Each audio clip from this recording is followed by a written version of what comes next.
There was a precise moment when we stopped moving just to survive and started staying together to live alongside one another. That change wasn't gradual, nor was it silent. It happened in a specific place. And today, we're going to find it. What question are we trying to answer? What was the world's first city? It sounds like a simple question, but in reality, it's a topic that sparks fierce debate among archaeologists. Because it all depends on what we mean by a city. Is it the oldest place where people live? Is it a place with houses, streets, and temples? Or is it where an organized society emerged, complete with rules, specialized jobs, and trade? There isn't a single definitive answer, but today, I'm going to show you the three most famous contenders, what makes each one unique, and why any of them could claim the title, depending on how you define the word city. And yes, all three are located in the same region of the map, place that changed history forever. Before cities, how did people live? For 99% of human history, there were no cities, no streets, temples, markets, or mud brick houses. We were nomads, carrying everything we owned with us. We lived in small groups, extended families that followed animal herds, gathered wild plants, and set up camp wherever they could find water or food. No private property, no rulers, no calendars. Everything revolved around surviving one more day. Nights were spent around the fire. Tools were made of stone.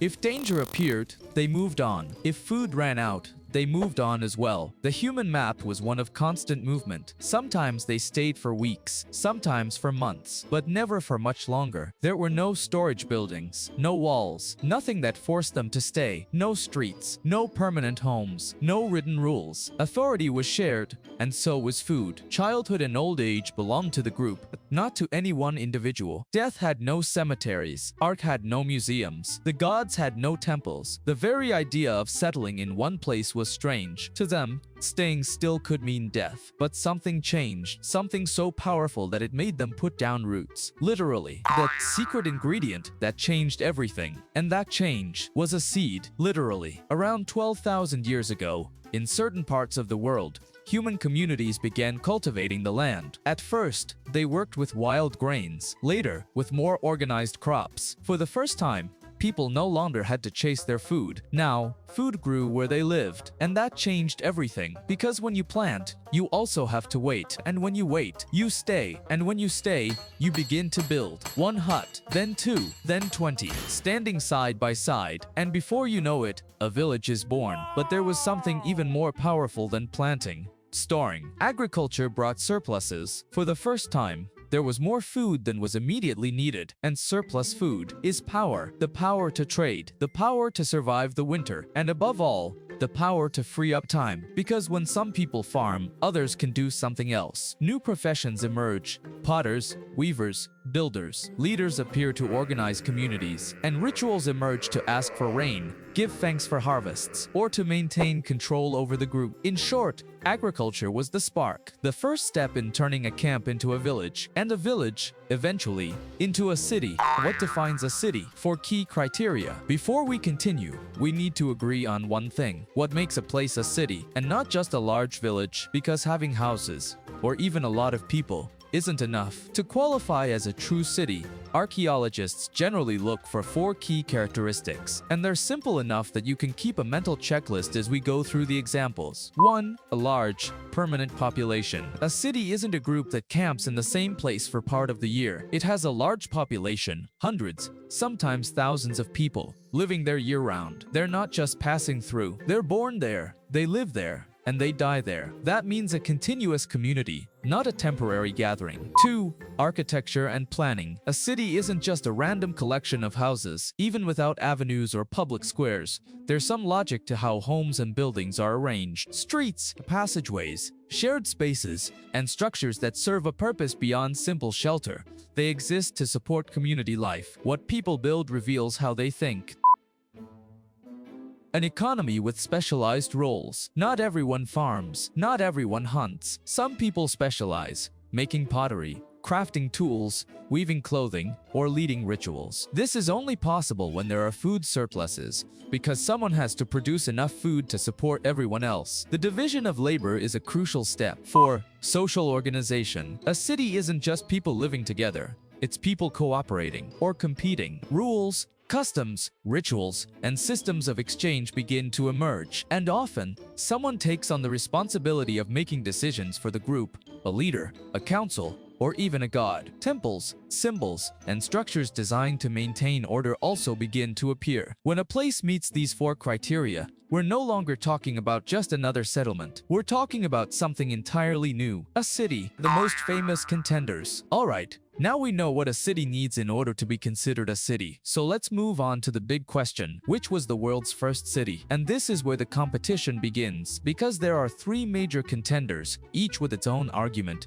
its own unique character, and its own loyal following among archaeologists. Think of it as a podium. Three finalists, three very different stories. Jericho, located in what is now the West Bank, near the Jordan River. It contains evidence of human occupation dating back more than 10,000 years. A massive circular tower, defensive walls, and one crucial detail, people lived there continuously for thousands of years. Does that make it a city? For many scholars, the answer is yes. It's the oldest continuously inhabited settlement known to us, and that gives it considerable weight. Çatalhöyük. Located in present-day Turkey, it's one of archaeology's most fascinating mysteries. Its history stretches back more than 9,000 years. It was a huge settlement with no streets at all. The houses were packed so tightly together that people entered them through the rooftops. There were shrines, wall paintings, and complex rituals. Life there was intensely communal. Unusual? Absolutely. Advanced? That too. Uruk. Deep in the heart of ancient Mesopotamia, in what is now Iraq. It emerged later than the others, but it arrived on a grand scale. Huge temples, streets, markets, administration, and one decisive innovation, writing. For many historians and archaeologists, Uruk was the first truly modern city. It checks every box on our checklist and does so impressively. These aren't the only candidates, but they are by far the most frequently cited. Each represents a different way of understanding what a city actually is, and depending on which criteria you prioritize, a different contender takes the gold. Jericho, the oldest city according to many. If you make a list of the world's oldest cities, Jericho almost always comes first. Located in what is now the West Bank, Jericho isn't just old, it's ancient. Archaeologists have found evidence of human occupation dating back more than 10,000 years. And we're not talking about a temporary nomadic camp. We're talking about a permanent community with agriculture, long-term dwellings, and, most impressively, defensive infrastructure. In Jericho, researchers discovered massive walls up to 2 meters thick,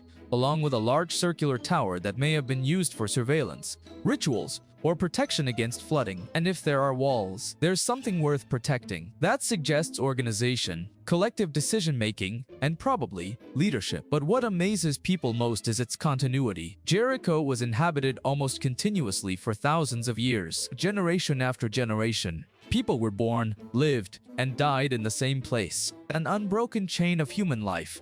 While in many other parts of the world people were still hunting deer and following migrating herds. Its location was ideal, a natural oasis surrounded by fertile land and underground water sources, a jewel in the middle of the desert, perfect for growing wheat, barley, and for putting down roots. The houses were simple, circular or rectangular structures made of mud, but they were organized with shared communal spaces. Archaeologists have also found burials beneath the floors of homes, suggesting deep family ties and rituals connected to ancestors. Is it a modern city? No, it doesn't have formal streets or monumental temples like those found in Uruk, but it possesses something very few places can claim: time, permanence, and memory. And that's why, for many scholars, Jericho marks the point where it all began, the world's first city.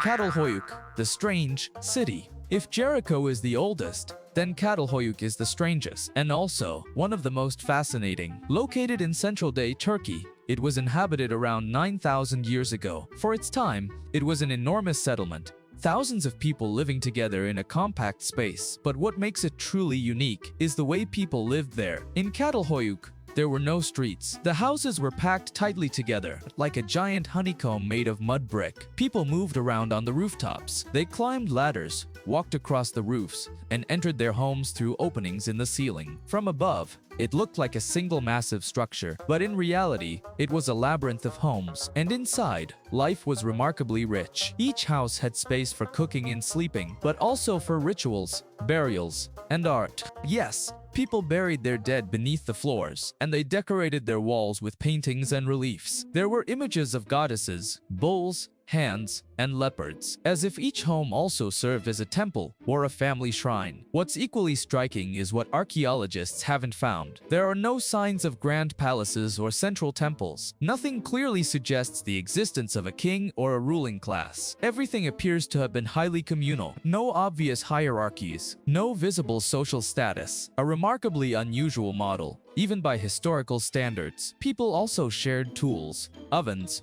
and perhaps even food. Cooperation seems to have been built into the settlement itself, and although they had no writing system, they communicated through symbols, images, and a powerful visual culture. It was a city without streets, without kings, yet full of culture, art, spirituality, and community. That's why Çatalhöyük stands in a category of its own. It doesn't fit the traditional model of a city, yet it meets many of the criteria. For some, it was the world's first egalitarian city. For others, it was a real-life utopia, one that actually worked. Uruk, when the true city appears. If Jericho was the oldest and Çatalhöyük the strangest, Uruk was the most impressive. Located in what is now Iraq, in the heart of Mesopotamia, the land between the rivers, Uruk marked a turning point in human history. Without question, we're talking about a city that emerged around 5,000 years ago, much later than Jericho or Çatalhöyük. But in return, Uruk had something the others did not: a fully developed urban system. At its peak, Uruk was home to more than 40,000 people. In the ancient world, that was colossal, a true metropolis, complete with neighborhoods, planned streets, walls, public spaces, canals, and monumental temples. It had residential areas for different social classes, workshops for artisans, granaries for storing surplus crops, and temples that dominated the skyline. Among them stood the Temple of Inanna, dedicated to one of the earliest great deities of civilization. Everything was designed with purpose. Water was managed, roads were connected, power was centralized. Uruk wasn't just large, it was organized. And then came the truly revolutionary development: writing. In Uruk, the first clay tablets appeared, bearing symbols that would eventually evolve into cuneiform writing. At first, they were used for accounting, sheep, grain, beer, but later, for laws, myths, gods, and governments. Writing made it possible to remember what was no longer present. And because of that, many historians say that with Uruk, history itself begins. Uruk was more than a city. It was the heart of a civilization. It maintained long-distance trade networks, relationships with other city-states, and immense cultural influence. Ideas, styles, and technology spread outward from Uruk. Its society had clear hierarchies: priests who communicated with the gods, scribes who recorded everything, farmers, soldiers, and merchants. Inequality emerged, but so did structure. That's why many archaeologists consider Uruk to be the first true city, a place that checks every box on the list. Heavy checkmark dense population, heavy checkmark urban architecture, heavy checkmark complex social organization, heavy checkmark specialized roles, heavy checkmark structured economy, heavy checkmark writing. Uruk is more than a place. Uruk is the birthplace of the urban world, the model that would go on to inspire cities across the globe. So, which was the first? After everything we've seen, the question comes back stronger than ever. Which was the world's first city? And the only honest answer is, it depends. It depends on what you value, what evidence you consider most important, and above all, how you define the word city. If your criterion is pure age, the oldest place showing signs of permanent settlement, agriculture, and defensive walls, then Jericho is your answer. It was inhabited more than 10,000 years ago. It had a stable population, defensive structures, and remarkable continuity. A city without grandeur, perhaps, but one with incredibly deep roots. It's like an echo of humanity's first step towards settling down. If you're more interested in communal life, everyday spirituality, and a society built without obvious rulers, then Çatalhöyük may be the most intriguing city of all. No streets, no central temples, yet homes filled with art, rituals, and a social model that challenges many of our assumptions about power. An unconventional city, but one with a soul. And if what you're looking for is a fully developed city with urban planning, writing, temples, trade, and social hierarchies, then Uruk takes the crown. It had everything: neighborhoods, temples,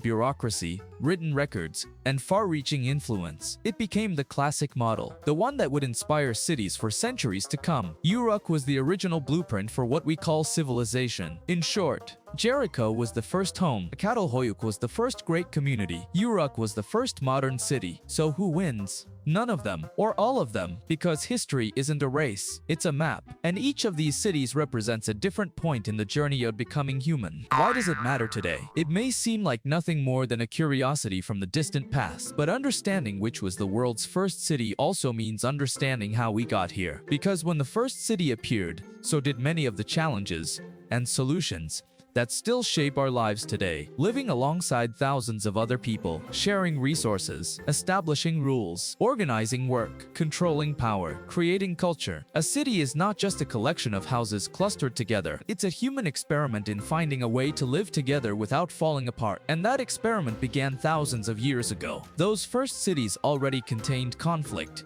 inequality, cooperation, religion, trade, social classes, and art, everything that still defines urban life today. And beyond the practical side, cities also marked the beginning of a shared identity, the feeling of belonging to something larger than yourself, a community, a story, a place. To understand Jericho, Çatalhöyük, or Uruk is to look at a beta version of the modern world. Want to know why traffic exists, why we pay taxes, why we use money, create governments, or build temples, why we live in apartment buildings, vote, celebrate, and compete. It all starts there. The first city was humanity's first attempt to bring order to the chaos of living together in large numbers. And thousands of years later, we're still trying. Close plus CTA.